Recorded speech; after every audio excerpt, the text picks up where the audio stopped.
how to receive money on PayPal. Hello guys, welcome back to our channel. In this video, I'll show you how to receive money on PayPal.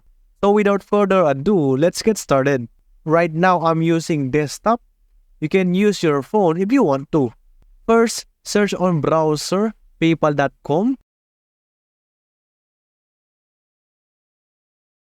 Once you're here, you can log into your account. But if you don't have an account, you can click the sign up and fill up the requirements.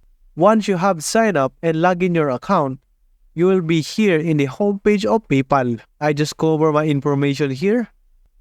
So to request or receive money on PayPal, you just need to give your email address that you use in your account. Or you can send them the link for alternative. Just go to the settings.